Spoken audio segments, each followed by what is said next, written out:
Cop questions. Anna G wanted me to comment on the Tyreek Hill Miami police incident, since I'm a retired Miami cop. So let's take it from the top. I worked in a city called Aventura, which was in Miami. I didn't work for the same agency those motormen were working for. They're Miami-Dade. We used to call them Metro-Dade. So we're a little bit different, but it's similar. Most important thing I want to say is this. We have too many experts on social media giving opinions of things. They don't know the whole story.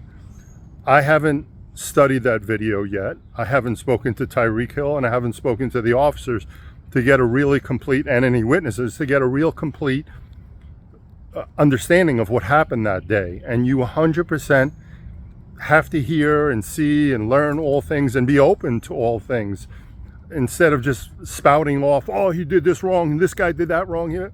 So maybe I'll take on that task, but like I said, it's really, unless I speak to all the witnesses and Mr. Hill and the cops, it's kind of hard for me to really tell what happened there that day, and there might be some details that are missing from the video or the paperwork. So let me just say one observation that I've never heard anybody really talk about.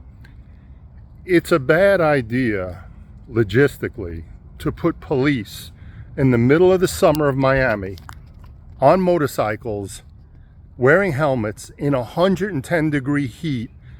God knows what it's like in that street right there that day. Nobody's going to have patience. It is brutal. You are soaked. I used to work traffic in a vest in the summer. You have no idea.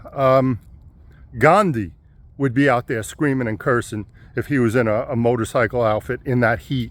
So I just think it's a really bad idea to have people interacting with the public who are under such physical hardships. Like, guys, you have no idea how brutal it is in the summer of Miami, wearing a helmet on a motorcycle, no AC. If you're going to have people doing traffic stops dealing with the public, I would feel better with a guy sitting, or a lady sitting in a air-conditioned car that has water with them, than a cop who's baking his brain in the sun on top of all the noise. Like, noise actually affects people's behavior, and it is really loud on those streets. It's loud, you can't hear each other, the conditions are really poor. So those are just a lot of the factors that make both parties not act at their best, is those contributing factors that nobody seems to mention. So someday I'll break down the video, maybe not, and let's all just try to be a little kinder, a little nicer to each other, show each other a little bit more patience. You could always start at one. One of my thoughts as a cop was, when I dealt with a situation, I walked in a situation, a person was on level 8 or 9, red, they're screaming, they're tense, domestic maybe.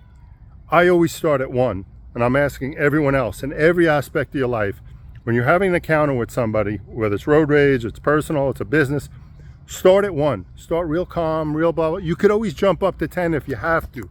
But once you're at 10, you can't, doesn't really work well to go back. So always start at one when dealing with people. I'm willing to always take one step back for somebody, not two, but I'll take one step back and say, okay, explain to me why you think I'm an asshole, or cops all suck, or I'm a horrible person. I'll take a step back and listen. But then, I'm hoping it's going to be returned, that favor. So that's my thoughts, guys. Stay safe. Keep the questions coming. Love it. Thanks.